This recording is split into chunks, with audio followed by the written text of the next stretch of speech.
the internet is absolutely made for politics. If you wanted to collect people to do something politically together, I mean, in the 70s, 80s, you had to be in the same room. Now we have this brilliant, fantastic technology, the internet. It makes it so much more easy to collaborate, and so much more easy to spread thoughts and engage in discussions with other people. So, yes, hopefully we will be able to do it a little bit faster.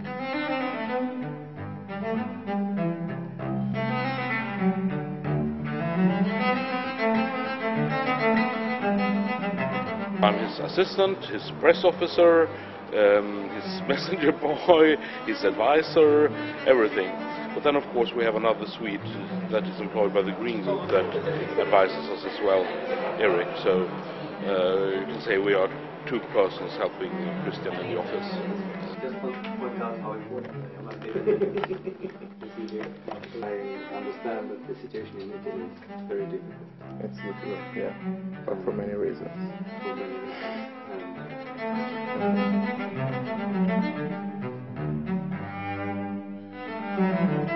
Thing with the newspaper, I mean,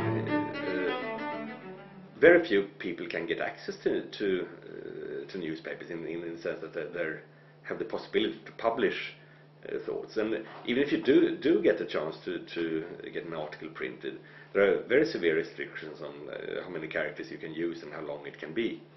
On the internet, anybody who's interested in the subject can get into it, start blogging about it, start writing comments on blogs, start expressing his or her feelings in any way they want. And if it's interesting, other people will find it. If it's not interesting, it'll just be ignored. But if you've got something to say, then now is a space to say it. It's true that there is an enormous amount of noise. If there's one thing that the swarm on the internet is really, really good at, is selecting the interesting stuff and highlighting it. I mean, there are lots of mechanisms from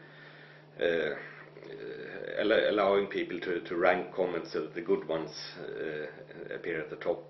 The Pirate Party is very specifically a focus party.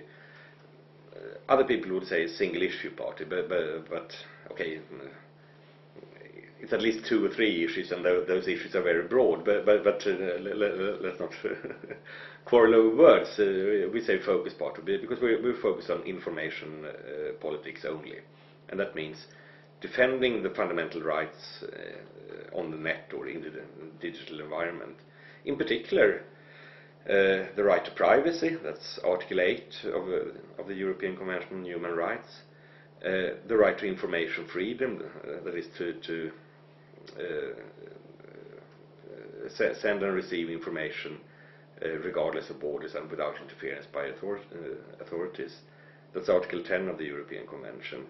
And also, unfortunately, now with France having introduced the Hadopi law with 3 strikes, and the UK having adopted an even more draconian law, that's absolutely horrible. We also have to fight for Article 6 of the European Convention on Human Rights, which is the right to fair and proper trial before you're punished in any way. The internet really is a part of society. It's not a toy that you can take away from the children if they've been naughty. And I think that's the thing that many politicians from old parties haven't really understood. They see the internet as something a bit outside society. You know, those kids are spending too much time in front of the screen. They must realize that the internet is important. It's not a computer game. Because I mean, obviously in a computer game you don't have to respect human rights. But the internet isn't a game. It's really part of reality.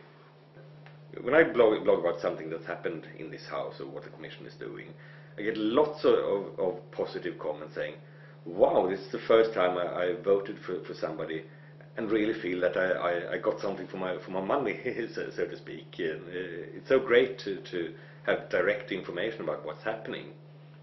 And in the other way as well, when an issue comes up, I mean, I'm obviously not an expert on everything in the world, and I'm not an expert on everything within information politics either. So that means that when an issue comes up, I can simply the Commission has presented this paper. They want us, the Parliament, to give an opinion. What opinions are there? Could you please tell me what you find in it?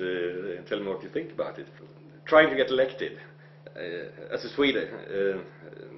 I mean, we can only get somebody elected from Sweden, so it makes sense to focus more or less all our energy when it comes to getting elected, to focus that nationally. But now that I'm here, I see me as representing pirates from all over Europe, and indeed from all over the world. I mean, it is a global movement. The internet is truly global, and so in a way I see myself more like perhaps representing the internet than representing Sweden. Every country that has a pirate party, and there was grassroots in that country who felt that yes, we should have one here as well.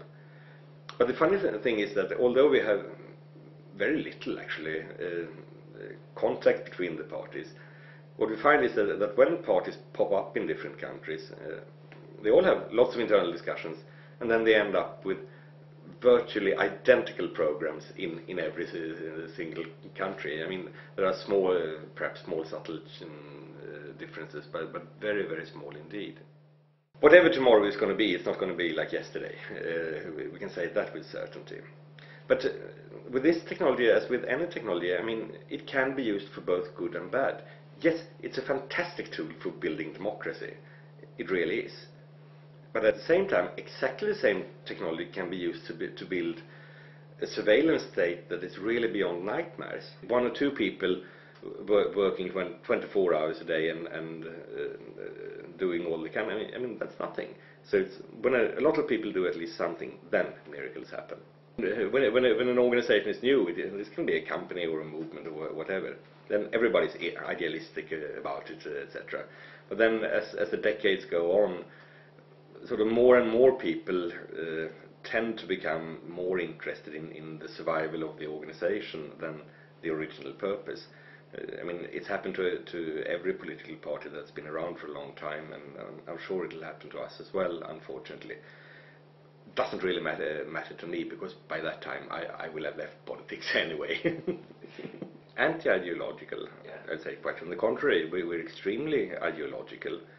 I mean, we stand up for values that we believe are important in a society, and we're prepared to leave deciding the exact level of taxes or childcare or healthcare or whatever to other people, because so that we can focus on standing up for the values that we think are important. So I'd say quite the opposite.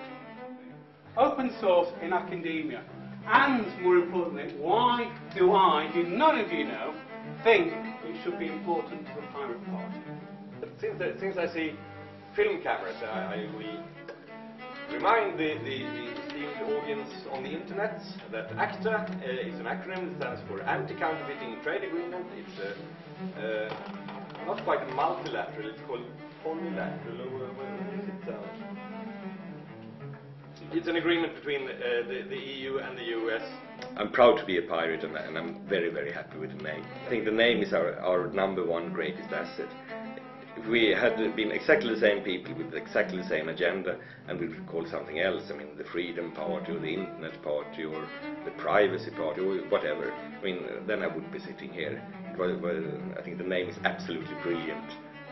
Well, because social sciences matter.